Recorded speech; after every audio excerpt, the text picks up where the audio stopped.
وفرقانه الحميد সকলে পড়েন আউযু বিল্লাহি মিনাশ শাইতানির রাজীম বিসমিল্লাহির রাহমানির রাহিম ইন্নাল্লাযীনা আমানু وعملوا الصالحات لهم جنات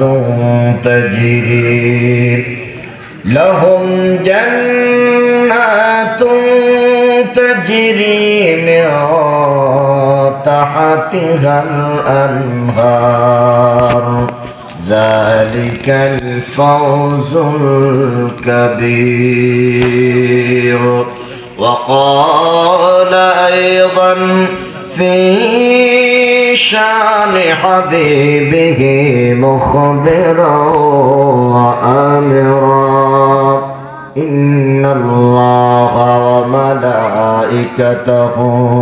يصلون على النبي يا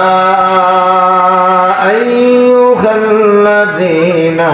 آمنوا صلوا عليه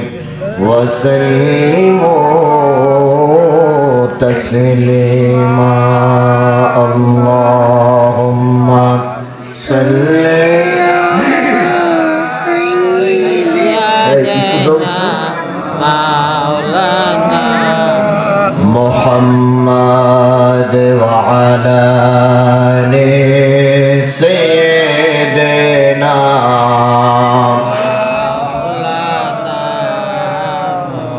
اور ایک محبت بنی اللہم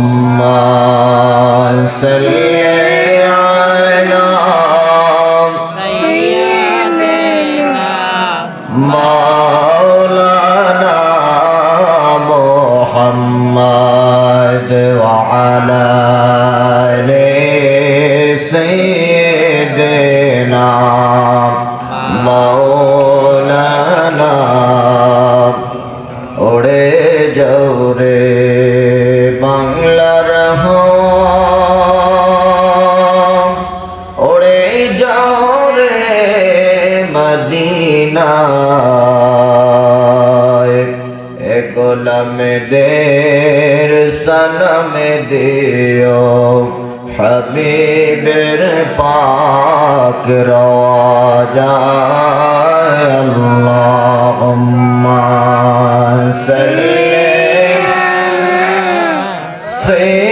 سيدنا مولانا محمد وعلى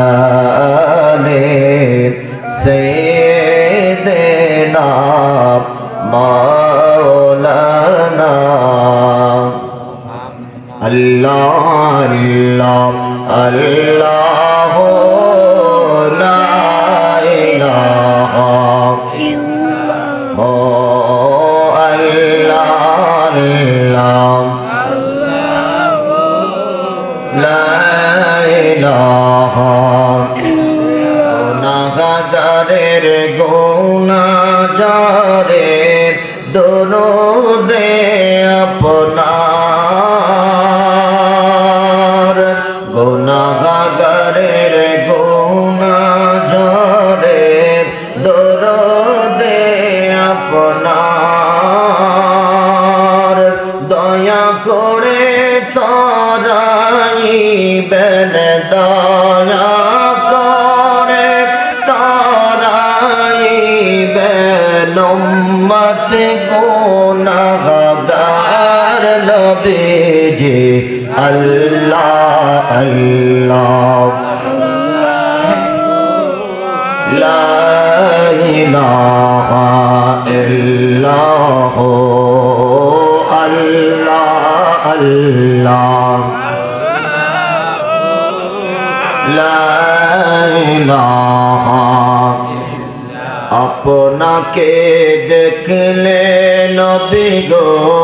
দোজখ হয় হারাম আপনাকে দেখলে নবী গো দোজখ হয় হারাম মরণ কালে দিবেন দেখা মরণ কালে দিবেন দেখা হাবিবি দো জাহান নবীজি আল্লাহ আল্লাহ লা ইলাহা ইল্লাল্লাহ আল্লাহ আল্লাহ লা ইলাহা মৌতের তুফান চলবে যখন নবী গো আমার মৌতের তুফান চলবে যখন নবী গো আমার দয়া করে দেখাইবেন দয়া করে দেখাইবেন চেহারায় আনোয়ার নবীজি আল্লাহ আল্লাহ লা ইলাহা ইল্লাল্লাহ আল্লাহ আল্লাহ লা ইলাহা লা ইলাহা ইল্লাল্লাহ মুহাম্মাদুর রাসূলুল্লাহ হওয়ার মতো সুযোগটুকুন করে দিয়েছেন হৃদয়ের গভীর থেকে সন্তুষ্টি চিত্তে একবার বলি আলহামদুলিল্লাহ আলহামদুলিল্লাহ অসংখ্য অগণিত দরুদ এবং সালাম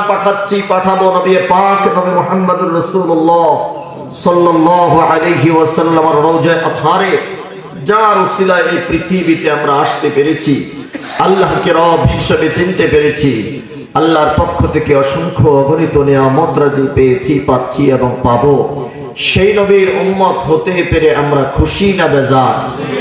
জবান খুলে বলেন খুশি না বেজার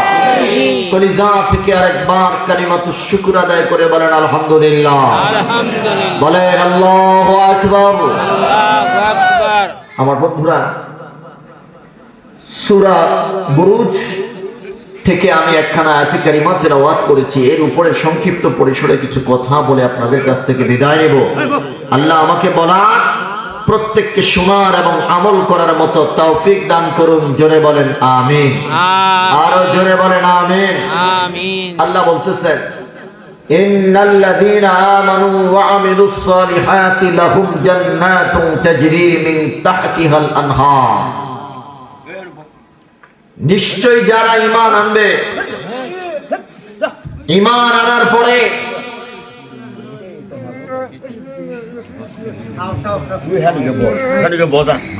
ঈমান আনার পরে যারা নেক আমল করবে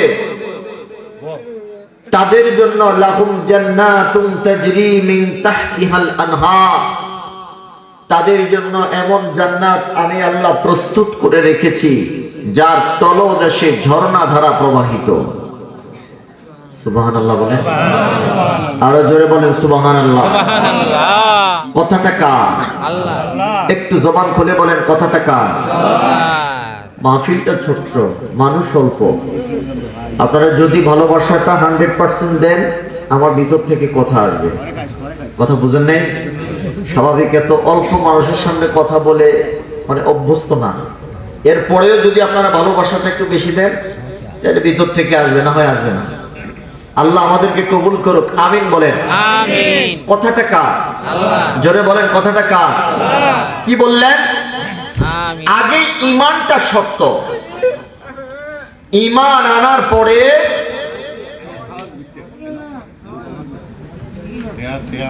अरे टियाल लगी है तो टियाल लगी কেন একটু বিদায় করেন का কি বলে ও टिया दी तो टियाउडे পরে আসো তুমি পরে আসো, বসো, যাও পরে আসো, আমরা মিলাদ করে মোনাজাতের পরে বলবা, ভাষা তো বুঝি না, যাই হোক।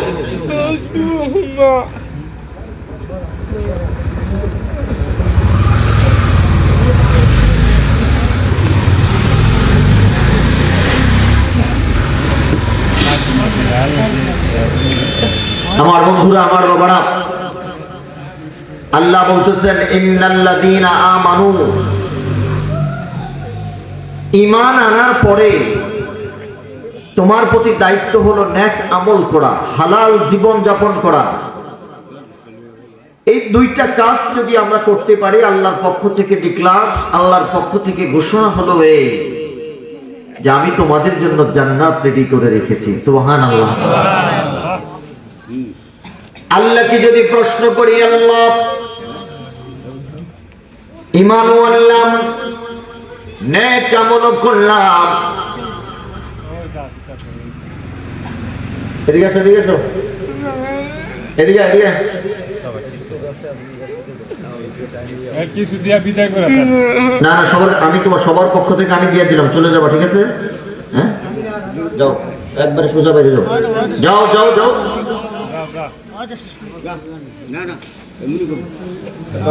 যাও যাও যাও একবারে।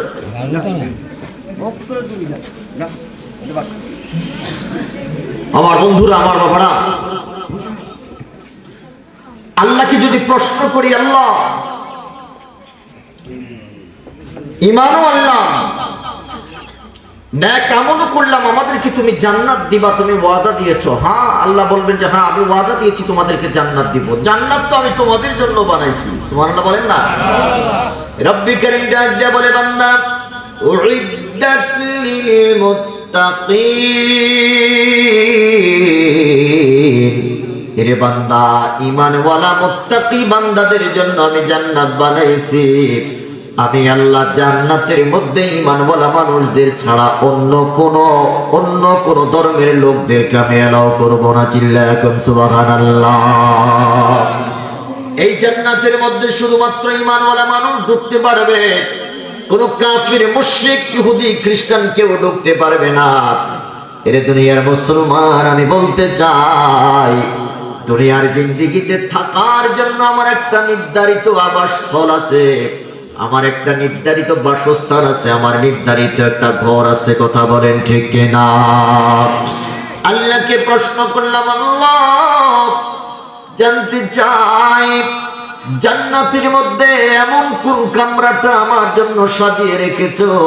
ওগো আল্লাহ, তোমার কাছে আমার জিজ্ঞাসা, ওই কামরাটার পরিধি কত হবে আমাকে একটু জানায়া দাও। এটা কয় কাঠার উপরে হবে, কয় বিঘার উপরে হবে আমার ওই বাড়িটা, আমার ওই ঘরটা? আমার আল্লাহ ডাক দিয়া বললেন, নবী আপনি বলে দেন, তারা যেই দুনিয়ার মধ্যে বাসস্থান তারা যেই দুনিয়ার মধ্যে তারা বসবাস করতেছে গো নবী, আপনি তাদেরকে বলে দেন এরকম 10টা দুনিয়ার সমান আমি আল্লাহ তার জন্য জান্নাতের জায়গা বরাদ্দ রেখেছি। আরো আস্তে কোন সুবহানাল্লাহ, জোরে বলেন না আল্লাহু আকবার। কয়টা দুনিয়ার সমান? জবান খুলে বলেন কয়টা? এরকম 10টা দুনিয়ার সমান জায়গা এক একজন ঈমানওয়ালা বান্দার জন্য আমার আল্লাহ রেজিস্ট্রি করে রেখেছেন। চিল্লায়া এখন আল্লাহু আকবার। এ দুনিয়ার মুসলমান,